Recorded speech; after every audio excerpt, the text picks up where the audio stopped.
नमस्कार दोस्तों, good morning. आप सभी साथियों को बहुत बहुत स्वागत है श्योर सक्सेस सेंटर के यूट्यूब चैनल पर। और मैं आज आप लोगों के बीच बायोलॉजी का बहुत ही इम्पोर्टेंट ये प्रश्नों को मैं लेकर आया हूँ। और उन सभी विद्यार्थियों के लिए आज का सेशन तो एक रामबाण की तरह काम करेगी।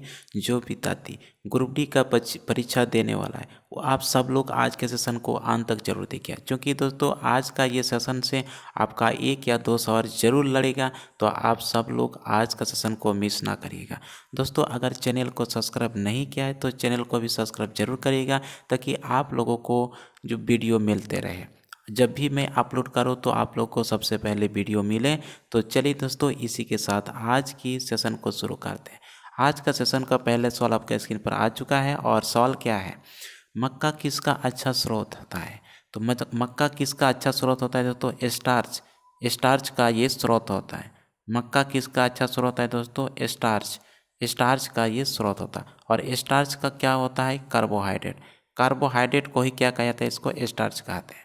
चलिए, दूसरा प्रश्न आपका स्क्रीन पर आया हुआ है, किस एंजाइम के कारण दूध का दही में परिवर्तन होता है। यानी कि दूध से दही में जो कन्वर्ट होता है, तो किस एंजाइम के कारण से होता है? तो किस एंजाइम के कारण से? रेनिन एंजाइम के कारण से।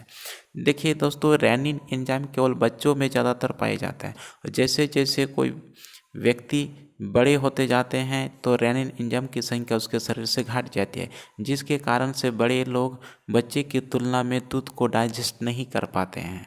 इस वजह से बड़े व्यक्ति या बुजुर्ग व्यक्ति दूध नहीं पीते हैं, बल्कि वो सीधे वो दही खाते हैं, क्योंकि वो दूध को डाइजेस्ट करने वो नहीं कर पाते हैं। ठीक है दोस्तों, चलिए नेक्स्ट सवाल। अब देखिए तीसरा प्रश्न दोस्तों, निम्न में से किस कार्बोहाइड्रेट का प्रयोग दर्पण के सिल्वीकरण कलाई में किया जाता है। तो निम्न में से किस कार्बोहाइड्रेट का प्रयोग दोस्तों दर्पण के सिल्वीकरण कलाई में किया जाता है। तो कौन करता है दोस्तों? तो ये ग्लूकोज करता है। ग्लूकोज का ये किया जाता है दोस्तों। चलिए चौथा प्रश्न दोस्तों, डाइस्टेज एंजाइम का स्रोत है। तो डाइस्टेज एंजाइम कहाँ से स्रावित होते हैं? तो डाइस्टेज एंजाइम दोस्तों लार ग्रंथि। लार ग्रंथि की कुल संख्या कितने होते हैं? 6 होते हैं दोस्तों। जोड़ी पूछा जाएगा तो कितने जोड़ी होते हैं? दोस्तों 3 जोड़ी होते हैं लार ग्रंथि। ठीक है, तो इसी तरह से ये डाइस्टेज एंजाइम जो है ये लार ग्रंथि से स्रावित होते हैं। लार ग्रंथि से लार स्रावित होती है, और इस लार के अंदर में डाइस्टेज एंजाइम भी उपस्थित होती है। तो ठीक है, चलिए दोस्तों नेक्स्ट सवाल पर चलते हैं। पांचवा और छठवां प्रश्न दोस्तों आपका स्क्रीन पर, यकृत किसका स्रोत है। तो यकृत जो है, यकृत किसका स्रोत है? तो प्रोटीन का स्रोत है दोस्तों यकृत। यकृत प्रोटीन का स्रोत है। और ये सवाल दोस्तों एसएससी एग्जाम में ये पूछा जा चुका है, इस वजह से ग्रुप डी का परीक्षा में भी ये इम्पोर्टेंट होगा। छठवां प्रश्न दोस्तों पैशीकरण है। तो पैशीकरण क्या है? तो पैशीकरण दोस्तों वसा के बड़े बड़े बूंदों को वसा के छोटे छोटे बूंदों में कन्वर्ट करना को वैशीकरण कहते हैं। वैशीकरण तो पैशीकरण कौन करता है दोस्तों? पैशीकरण कौन करता है दोस्तों? ये पीत रस करता है। पीत रस क्या करता है दोस्तों? पैशीकरण करता है। पीत रस दोस्तों पैशीकरण करने का काम करता है। तो इसीलिए दोस्तों ये सवाल पूछा गया था, ये पीत रस का काम क्या था। तो पीत रस का काम क्या होता है? वसा को पैशीकरण, और दूसरा काम क्या होता है? तो भोजन को क्षारीय बनाना, इसका दूसरा काम होता है पीत रस का। चलिए सातवां और आठवां प्रश्न दोस्तों आपका स्क्रीन पर, सातवां और आठवां प्रश्न स्क्रीन पर आ चुका है। और सवाल क्या कह रहे देखिए सातवां प्रश्न, प्रोटीन का पाचन किसके द्वारा होता है। तो प्रोटीन का पाचन किसके द्वारा होता है दोस्तों?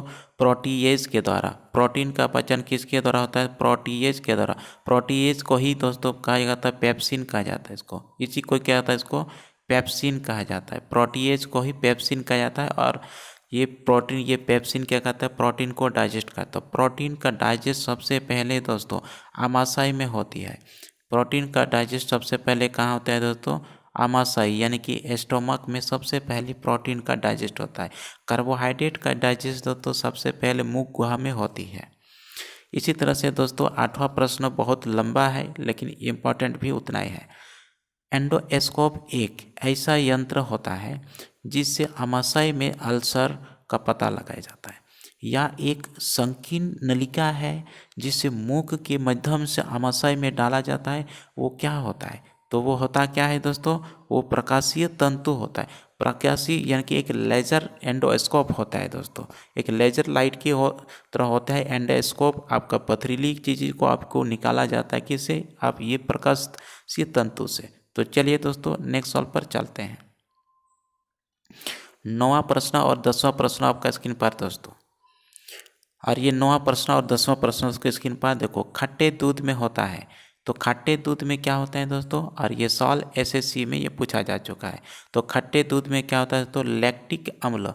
लैक्टिक अम्ल दोस्तों खट्टे दूध में होता है। दोस्तों साइट्रिक अम्ल किस में होता है? साइट्रिक अम्ल किस में होता है? ये साइट्रिक अम्ल आपका सिरका में होता है। साइट्रिक अम्ल किस में होता है? ये सिरका वगैरह सब साइट्रिक अम्ल होता है होते हैं। और एसिटिक इसमें किस में से? नींबू में किस में क्या कौन सा पाया जाता है? एसिटिक अम्ल। टार्टरिक किस में पाया जाता है दोस्तों? टार्टरिक इमली में पाया जाता है। लैक्टिक अम्ल की जमने के कारण से दोस्तों ये गठिया में दर्द करने लगता है। चलिए दोस्तों 10वां प्रश्न, इनमें से कौन सी ग्रंथि पाचन एंजाइम का स्रावन नहीं करती है? तो यकृत नहीं करती है दोस्तों। इसका सही उत्तर क्या होगा? यकृत। यकृत क्या करता है? ये पाचन एंजाइम का स्रावित नहीं करता है। ये क्या स्रावित करता है? ये पीत रस का स्रावित करते हैं। बाइल जूस, पीत रस का ये स्रावित करते हैं। और लार ग्रंथि से तो ये एंजाइम स्रावित करती है। अंत ग्रंथि से भी जो एंजाइम स्रावित करती है, और अग्नाशय से भी ये जो एंजाइम का स्रावित करता है। तो एकमात्र कौन सा? यकृत है। यकृत से पीत रस का स्रावित करता है, बाइल जूस का स्रावित होती है। चलिए दोस्तों 11वां और 12वां प्रश्न स्क्रीन पर आपका। मानव शरीर को किस रूप से ज़्यादा ऊर्जा मिलती है? तो मानव शरीर को किस रूप से ज़्यादा ऊर्जा मिलती है दोस्तों? कार्बोहाइड्रेट से। कार्बोहाइड्रेट से दोस्तों ज़्यादा ऊर्जा मिलती है। दोस्तों कार्बोहाइड्रेट से भी सबसे अधिक जो मिलती है वसा से मिलते हैं, लेकिन वसा ऑप्शन में नहीं है दोस्तों। इस वजह से ये कार्बोहाइड्रेट ही आपका आंसर होगा, क्योंकि प्रोटीन से नहीं, खनिज लवण से नहीं, विटामिन से भी नहीं। अगर वसा ऑप्शन में रहता तो वसा होता, लेकिन वसा ऑप्शन में नहीं है, तो इस वजह से ये कार्बोहाइड्रेट ही यहाँ पर आंसर होगा। इसी तरह से 12वां नंबर प्रश्न है दोस्तों, निम्नलिखित दिए गए प्रोटीन वो कार्बोहाइड्रेट के जोड़े में से कौन सा जोड़ा दूध में पाया जाता है? तो कैसीन सुक्रोज, कैसीन लैक्टोज। तो कैसीन देखो दिए गए प्रोटीन वो कार्बोहाइड्रेट के जोड़े में से कौन सा जोड़ा दूध में पाया जाता है? देखिए कैसीन क्या होता है? दूध की प्रोटीन को कैसीन कहा जाता है। और दूध में ही दोस्तों लैक्टोज को भी पाया जाता है।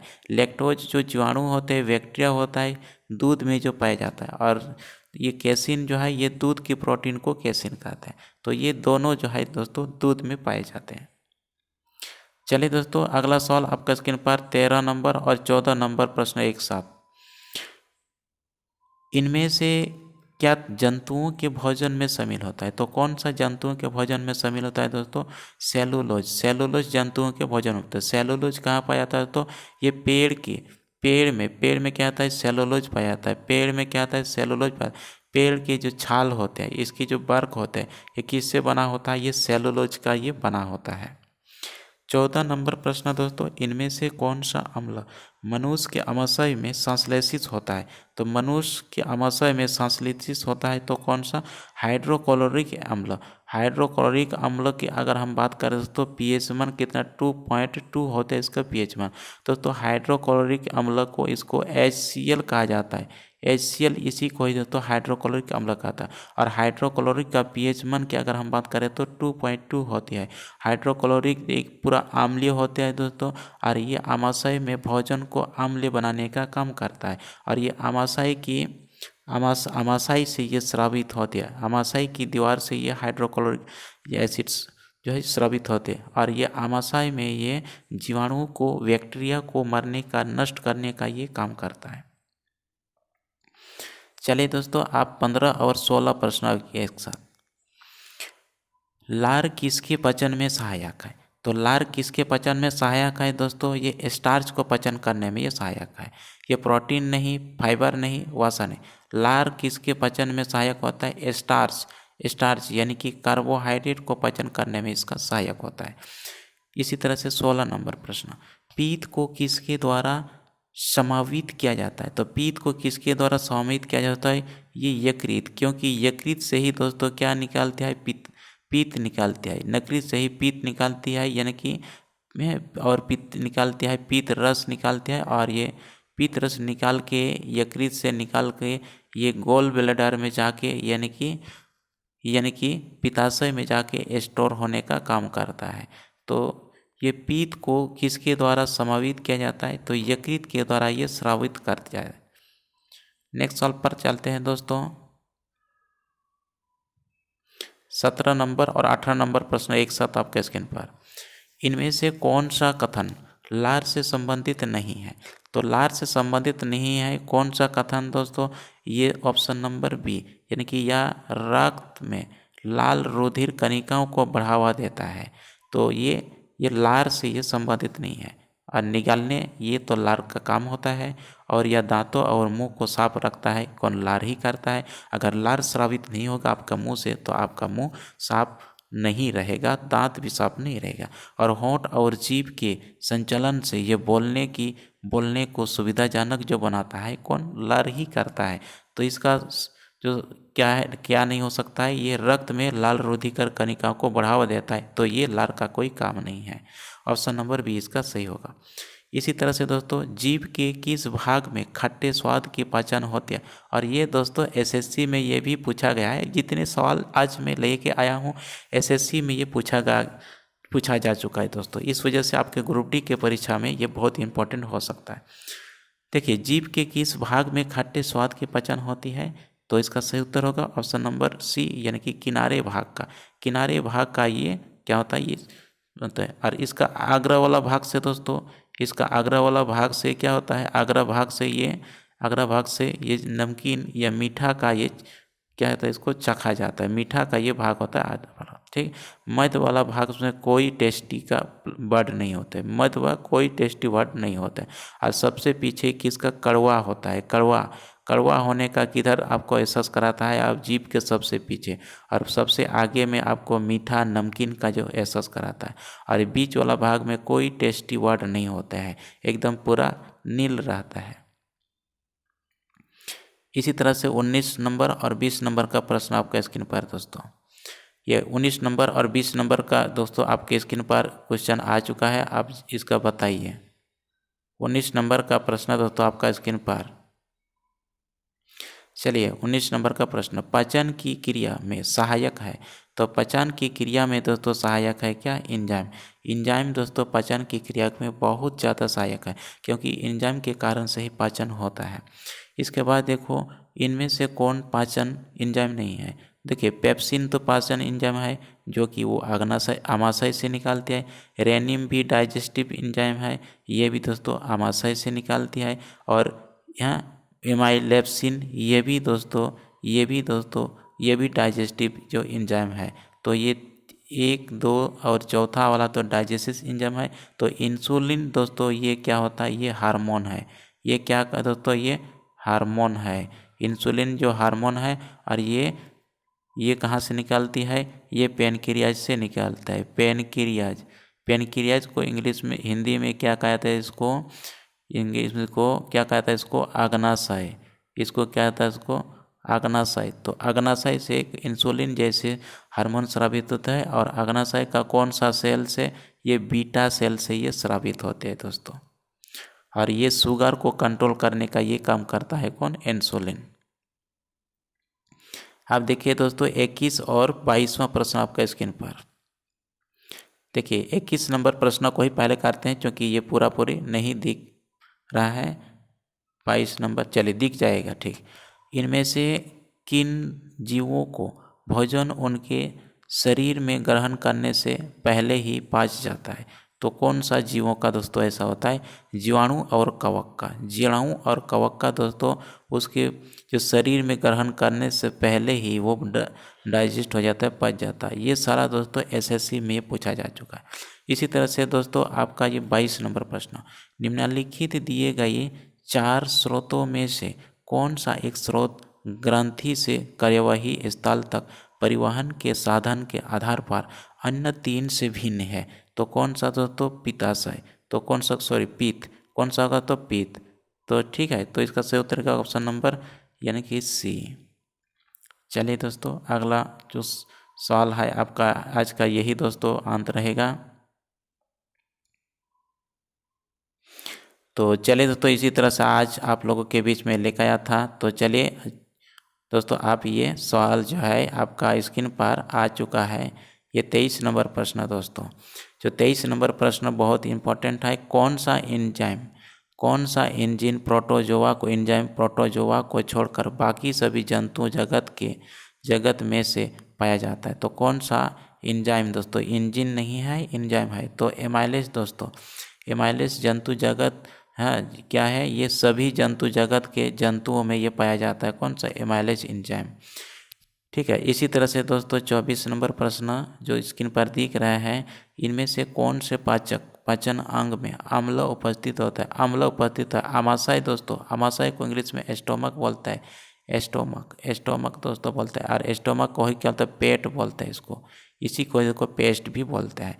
तो आमाशय में दोस्तों ये अम्ल होते हैं। और कौन सा अम्ल होते हैं दोस्तों? ये HCl हाइड्रोक्लोरिक एसिड, जो लिक्विड हाइड्रोक्लोरिक एसिड होते हैं। और इसका pH मान की अगर हम होता है 2.2 होती है। तो चलिए दोस्तों नेक्स्ट सवाल पर चलते हैं। आज का ये 25 और 26 नंबर प्रश्न आपके स्क्रीन पर। वसा के पचन में सहयोग करने वाला लाइपेज एंजाइम कहाँ से स्रावित होता है? तो वसा के पचन में सहयोग करने वाला लाइपेज एंजाइम कहाँ से स्रावित होता है दोस्तों?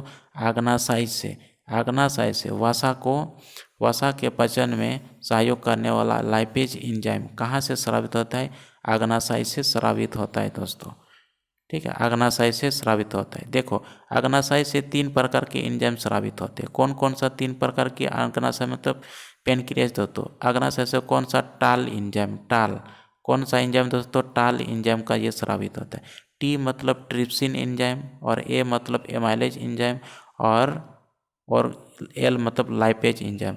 और ये तीनों इन तीनों का अलग अलग काम होता है। टी सब फिजिक्स केमिस्ट्री फेल, यानी कि फिजिक्स। ट्रिप्सिन एंजाइम का काम क्या होता है? वो प्रोटीन को डाइजेस्ट करना। एमाइलेज का काम क्या होता है? कार्बोहाइड्रेट को डाइजेस्ट करना। और लाइपेज एंजाइम का काम क्या होता है?